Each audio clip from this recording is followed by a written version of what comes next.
আসসালামু আলাইকুম। আমি মাহমুদুর রহমান ডিএমআরসির অনলাইন ক্লাসে তোমাদের সবাইকে স্বাগত জানাচ্ছি। আজ আমরা রসায়ন প্রথম পত্রের গতকালকের ক্লাসের ধারাবাহিকতায় কিছু টপিকস আলোচনা করব। তো আমরা গত ক্লাসে গুণগত রসায়নের রাদারফোর্ডের পরমাণু মডেল, বোর পরমাণু মডেল এবং তাদের সীমাবদ্ধতা, সাফল্যতা এই সব কিছু নিয়ে আলোচনা করেছি। আজ আমরা কোয়ান্টাম সংখ্যা নিয়ে আলোচনা করব এবং পরমাণু এবং তার মূল কণিকা সমূহ নিয়ে আলোচনা করব। আমরা সাধারণত সবাই জানি যে পরমাণুর কিছু মূল কণিকা থাকে এবং এই মূল কণিকাগুলো আমরা সাধারণত দুটো ভাগে ভাগ করেছি। সেগুলো হচ্ছে স্থায়ী মূল কণিকা এবং হচ্ছে অস্থায়ী মূল কণিকা। মূল উপকরণ রূপে যে সকল অতি সূক্ষ্ম কণিকা দ্বারা পরমাণু গঠিত তাদেরকে পরমাণু মূল কণিকা বলা হয়। পরমাণুর মূল কণিকা সাধারণত দুই প্রকার, সেটা হচ্ছে স্থায়ী মূল কণিকা এবং হচ্ছে অস্থায়ী মূল কণিকা। পরমাণু স্থায়ী মূল কণিকা, এই পরমাণু স্থায়ী মূল কণিকা সম্বন্ধে তোমরা অলরেডি এসএসসি সিলেবাসে তোমরা কিছুটা পড়ে এসেছো। সেগুলো হচ্ছে কি, সাধারণত হাইড্রোজেন পরমাণু ছাড়া, হাইড্রোজেন কেন বলতেছে আমি একটু পরে আলোচনা করব তোমাদের সাথে। হাইড্রোজেন পরমাণু ছাড়া সব মৌলের প্রতিটি পরমাণু গঠন একক রূপে ইলেকট্রন, প্রোটন এবং নিউট্রন থাকে। তাই এই তিনটি কণাকে পরমাণু স্থায়ী মূল কণিকা বলে।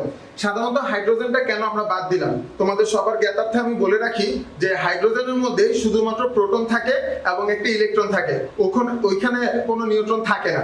সো যার কারণে আমরা হাইড্রোজেন ছাড়া আমরা বাকি সকল পরমাণুর ক্ষেত্রে আমরা ইলেকট্রন, প্রোটন এবং নিউট্রন এই তিনটা কণিকাকে স্থায়ী মূল কণিকা হিসাবে চিহ্নিত করেছি।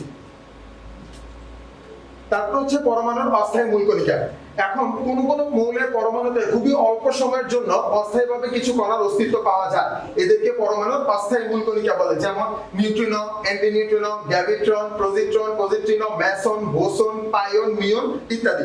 এই সকল কণিকাগুলো খুবই অল্প সময়ের জন্য তোমার পরমাণুর মধ্যে অবস্থান করে থাকে। তারপর হচ্ছে কম্পোজিট কণিকা। এটা হচ্ছে আমাদের স্থায়ী এবং অস্থায়ী মূল কণিকা ছাড়াও কিছু কিছু কণিকা আছে যেগুলো সাধারণত বিভিন্ন পরমাণু থেকে তোমার নির্গত হয়ে থাকে, ঠিক আছে? এদেরকে কম্পোজিট কণিকা বলে। যেমন আলফা কণা। এই আলফা কণা সম্বন্ধে ইতিমধ্যে তোমরা জেনে এসেছো।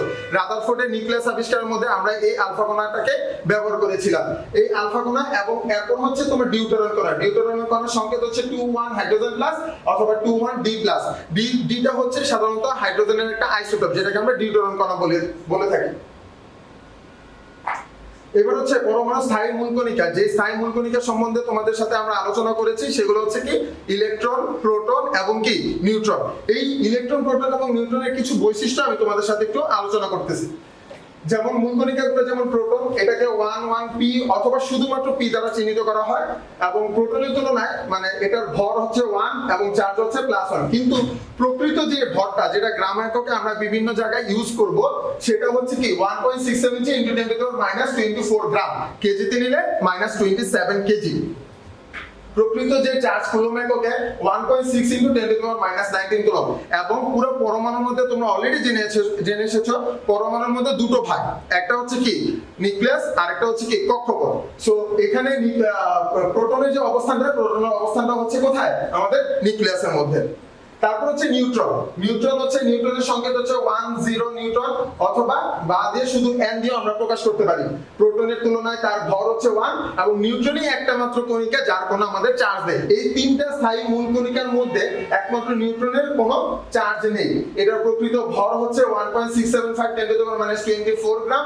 দেখো, এই দুটোর মধ্যে তোমরা দয়া করে কোনো কনফিউশন ক্রিয়েট করো না, কারণ হচ্ছে তোমাদের এই প্রোটনের প্রকৃত যে ভরটা সেটা হচ্ছে 1.673 × 10⁻24, এখানে 673, আর নিউট্রনের ক্ষেত্রে হচ্ছে 675।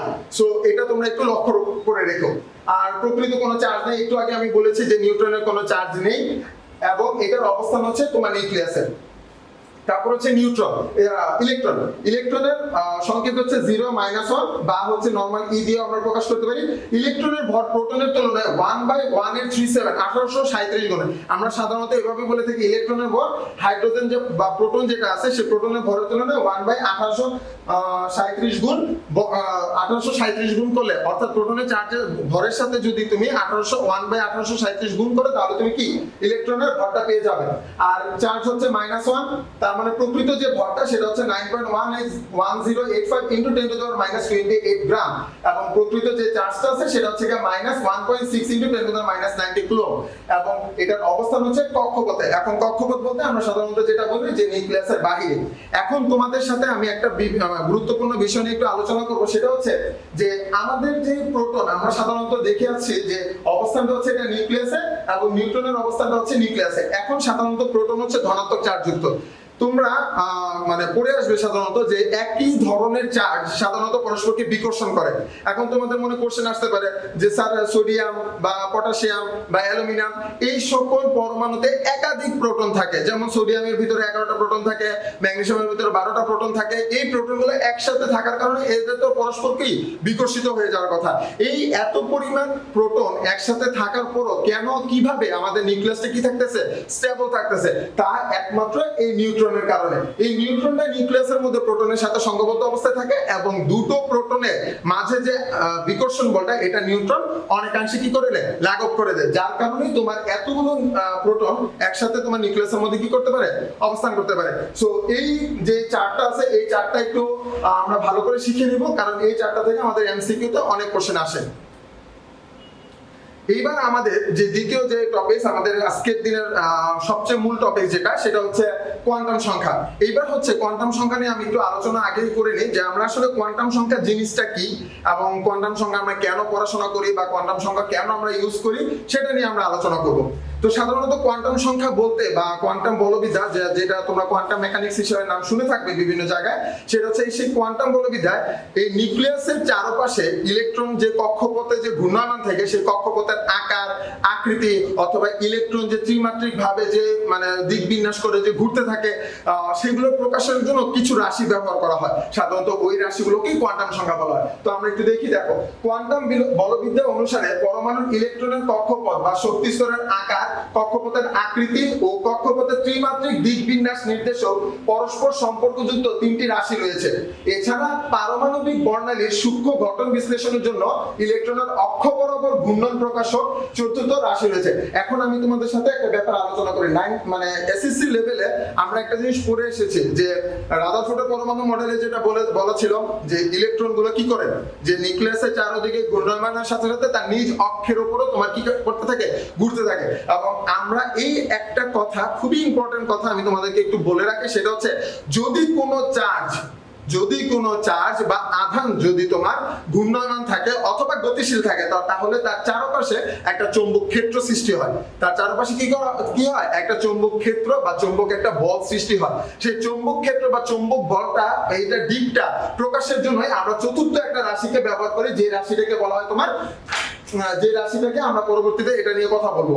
ঠিক আছে, তার মানে আমরা কি কি জিনিস দেখতেছি, যে শক্তি স্তরের আকার, কক্ষপথের আকৃতি ও কক্ষপথের ত্রিমাত্রিক দিক বিন্যাস নির্দেশক তিনটা রাশি, আর হচ্ছে ইলেকট্রন নিজ অক্ষের উপর যে ঘূর্ণায়মান আছে সেই ঘূর্ণায়মানের দিক প্রকাশক ভাবে আরেকটা রাশি রয়েছে, চতুর্থ রাশি রয়েছে। তার মানে এই চারটা রাশি দিয়ে আমরা সাধারণত কোয়ান্টাম সংখ্যা বলি। এই চারটা রাশি একসাথেই আমাদেরকে কোয়ান্টাম সংখ্যা বলা হয়।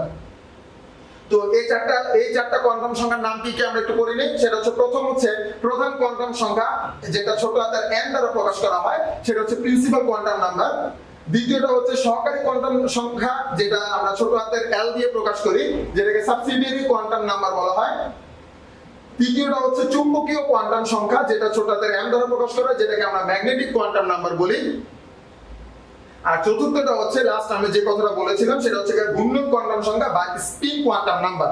সো আমি তোমাদেরকে একটু হালকা আগে থেকে রিলেট করে দেই। আমরা যে এই যে শক্তি স্তরের আকার, এটা সাধারণত এটা নির্দেশক যেটা হচ্ছে সেটা হচ্ছে প্রধান কোয়ান্টাম সংখ্যা। কক্ষপথের আকৃতি, যেটা হচ্ছে আমরা সহকারী কোয়ান্টাম সংখ্যা দিয়ে প্রকাশ করব, এবং কক্ষপথের ত্রিমাত্রিক দিক বিন্যাস নির্দেশক, যেটা হচ্ছে আমাদের চুম্বকীয় কোয়ান্টাম সংখ্যা, এবং ইলেকট্রনের অক্ষ বরাবর ঘূর্ণন প্রকাশক, যেটা হচ্ছে আমাদের কি ঘূর্ণন কোয়ান্টাম সংখ্যা বা স্পিন কোয়ান্টাম সংখ্যা। তো এখন আমরা এই চারটা কোয়ান্টাম সংখ্যা নিয়ে আমরা আলোচনা করব। প্রথমে আসো প্রধান কোয়ান্টাম সংখ্যা। সো প্রধান কোয়ান্টাম সংখ্যার ব্যাপারটা কি, আমরা যে বোর পরমাণু মডেল আমরা শিখে এসেছি। সো বোর পরমাণু মডেল অনুযায়ী যে ইলেকট্রনগুলো নিউক্লিয়াসের চারপাশে তোমার কি একটা অনুমোদিত স্থায়ী বৃত্তাকার কক্ষপথে ঘূর্ণায়মান থাকে। সো এবার দেখো বোর পরমাণু মডেল অনুসারে পরমাণুর ইলেকট্রন সমূহ নিউক্লিয়াসকে কেন্দ্র করে নির্দিষ্ট বৃত্তাকার অরবিট বা শক্তি স্তরে আবর্তন করে। এই প্রধান কোয়ান্টাম সংখ্যা n এর মান হচ্ছে 1 2 3 4 প্রভৃতি পূর্ণ সংখ্যা দিয়ে করা হয়েছে। এই যে ইলেকট্রনের নিউক্লিয়াসকে কেন্দ্র করে নির্দিষ্ট বৃত্তাকার অরবিট বা শক্তি স্তর, একটু ভালো করে খেয়াল করো, নির্দিষ্ট বৃত্তাকার অরবিট বা যে শক্তি স্তর আবর্তন করে, এটাই আমাদের হচ্ছে প্রধান কোয়ান্টাম সংখ্যা, যেটা আমরা n দিয়ে প্রকাশ করি। n এর মান তোমার 1 2 3 4 5 6 7 8 এইভাবে তোমাদের সামনে যেতে থাকে। n এর মান বৃদ্ধি পাওয়ার সাথে সাথে আবর্তন ইলেকট্রনের নিট শক্তি বাড়ে এবং সেই সাথে নিউক্লিয়াস থেকে তার কক্ষপথের দূরত্ব বাড়ে। এটা আমরা অলরেডি দেখে এসেছি। যেমন নিউক্লিয়াস মাঝখানে থাকে, নিউক্লিয়াসের সামনে শক্তি স্তরটা হচ্ছে পাশে যে শক্তি স্তর, এটা হচ্ছে 1 নম্বর শক্তি স্তর, তারপর 2 নম্বর শক্তি স্তর, 3 নম্বর শক্তি স্তর। অর্থাৎ ব্যাপারটা হচ্ছে নিউক্লিয়াস থেকে যত দূরত্ব বাড়ে আমার কিন্তু n এর মানটা তোমার কি হচ্ছে আস্তে আস্তে তোমার কি করতেছে, বৃদ্ধি পাচ্ছে। সো আমরা একটু দেখি, এই যে দেখো, যেমন n 1 হলে প্রথম শক্তি স্তর, যেটাকে আমরা k শেল দ্বারা প্রকাশ করি। n 2 হলে দ্বিতীয় শক্তি স্তর বা যেটাকে আমরা l শেল দিয়ে প্রকাশ করি। তারপর n 3 হলে তৃতীয় শক্তি স্তর বা m শেল। অনুরূপভাবে n 4 হলে চতুর্থ শক্তি স্তর বা n শেল ইত্যাদি দ্বারা আমরা প্রকাশ করতে পারি। আর আমাদের প্রধান কোয়ান্টাম সংখ্যা দিয়ে আমরা সাধারণত ওই যে আমরা এসএসসি লেভেলে আমরা একটা জিনিস পড়ে এসেছি যে কোনো কক্ষপথে তোমার সর্বোচ্চ ইলেকট্রন ধারণ ক্ষমতা সাধারণত 2n² দ্বারা প্রকাশ করা হয়। এখানে n দিয়ে তোমার কি বোঝানো হয়, প্রধান কোয়ান্টাম সংখ্যা, ঠিক আছে। এই n এর মানটা হচ্ছে এই যে n 1 2 3 4, যেমন 1 হলে কয়টা হবে, তুমি এখানে n এর মান 1 বসিয়ে দেখো, তারপর 2 হলে কত হবে, 3 হলে কত হবে, 4 হলে কত হবে। এটা দিয়ে আমরা সর্বোচ্চ ধারণ ক্ষমতাটা কি করতে পারি, আমরা নির্ণয় করতে পারি। মূলত প্রধান কোয়ান্টাম সংখ্যাটা n দ্বারা কোনো ইলেকট্রনের নির্দিষ্ট শক্তি স্তরে থাকা অবস্থায় ইলেকট্রনের শক্তি নিউক্লিয়াস থেকে তার দূরত্বটাকে বোঝায়। একটু আগে আমরা যেটা পড়ে এসেছি।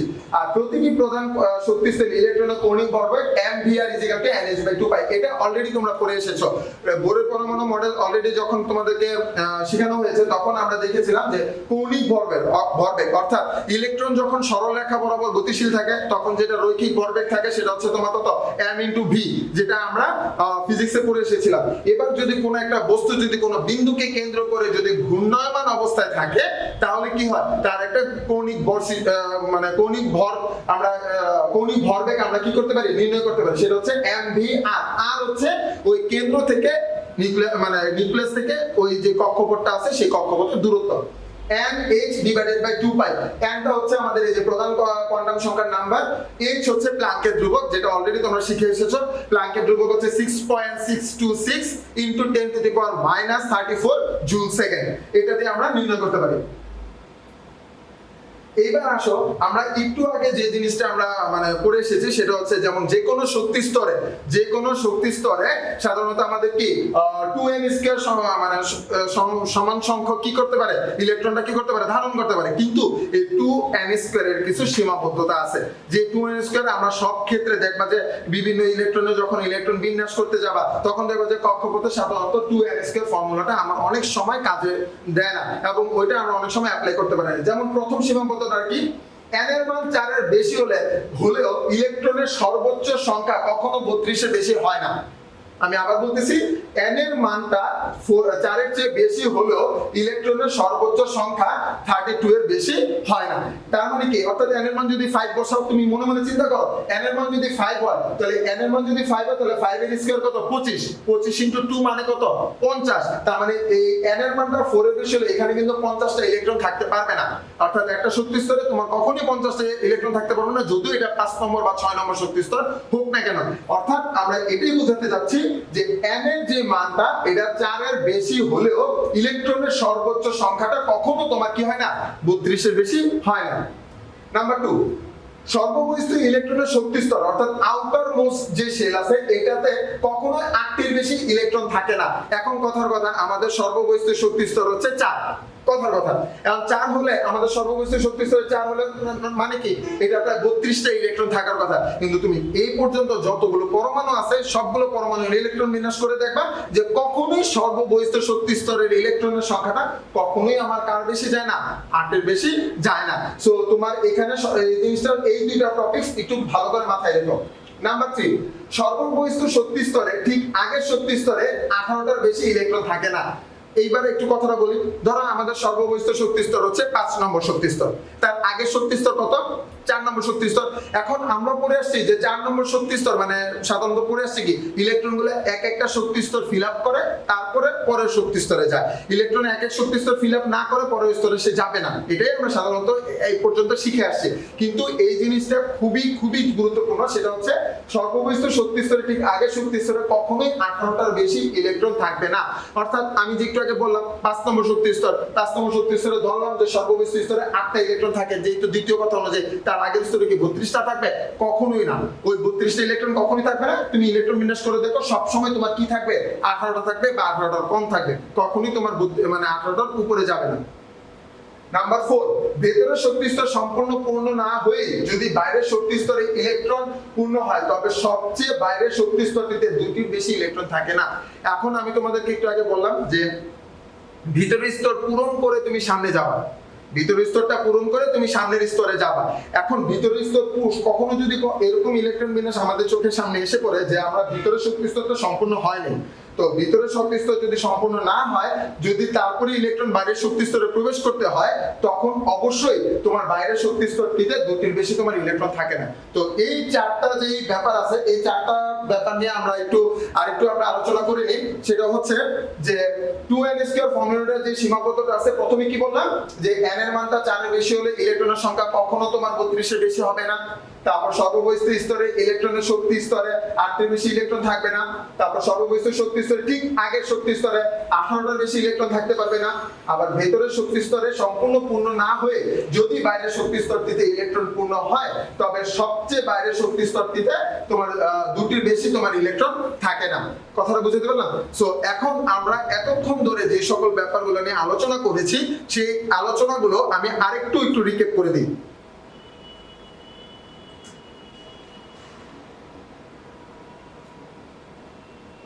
ঠিক আছে, প্রথমে আমরা কি শিখেছি? পরমাণু মূলকণিকা। এই মূলকণিকাগুলোর মধ্যে আমরা কি কি 2 ধরনের মূলকণিকা শিখেছিলাম। কি কি? স্থায়ী মূলকণিকা এবং অস্থায়ী মূলকণিকা। স্থায়ী মূলকণিকার মধ্যে কি কি ছিল? ইলেকট্রন, প্রোটন এবং নিউট্রন, এই 3টা ছিল। তারপর হচ্ছে এই 3টা মূলকণিকা আমরা স্থায়ী মূলকণিকা ভাবে দিয়েছি। তারপর হচ্ছে অস্থায়ী মূলকণিকা। অস্থায়ী মূলকণিকাগুলোর নামগুলো একটু মনে রাখো। কি কি জানো? নিউট্রিনো, অ্যান্টিনিউট্রিনো, গ্যাভিট্রন, পজিট্রিনো, ম্যাসন, বোসন, পাইওন, মিউন ইত্যাদি। তারপরে কম্পোজিট কণিকা, এই কম্পোজিট কণিকাগুলো নিয়ে আমরা আলোচনা করেছি। তারপরে হচ্ছে এই সাইমুল কণিকার যে ইয়াটা আছে, এই যে বক্সটা আছে, এই বক্সটা একটু ভালো করে পড়ে নিও। তারপর কোয়ান্টাম সংখ্যা, তারপরে যে কোয়ান্টাম সংখ্যা কাকে বলে এবং 4টা কোয়ান্টাম সংখ্যার আমরা নাম শিখেছি। এবং এই 4টা কোয়ান্টাম সংখ্যার মধ্যে প্রথম যে কোয়ান্টাম সংখ্যাটা প্রধান কোয়ান্টাম সংখ্যা, সেই প্রধান কোয়ান্টাম সংখ্যার মধ্যে n এর মান কি কি হলে কি কি হবে। তারপরে যে কোনো শক্তি স্তরে সর্বোচ্চ ইলেকট্রন ধারণ ক্ষমতা 2n², কিন্তু 2n² এর মধ্যে কিছু আমাদের সীমাবদ্ধতা রয়েছে। ঠিক আছে, তো এই সকল পড়াগুলো আজকে যা যা আমি শিখেছি এগুলো একটু বাসায় ভালো করে পড়ে নিবা এবং আমাদের পরবর্তীতে যে ক্লাসগুলো আছে এই ক্লাসের ধারাবাহিকতায় আমরা পরবর্তী ক্লাসে কালকে আবার দেখা করব। ঠিক আছে, তোমাদের সবার সুস্বাস্থ্য কামনা করে আমি বিদায় নিচ্ছি। আসসালামু আলাইকুম।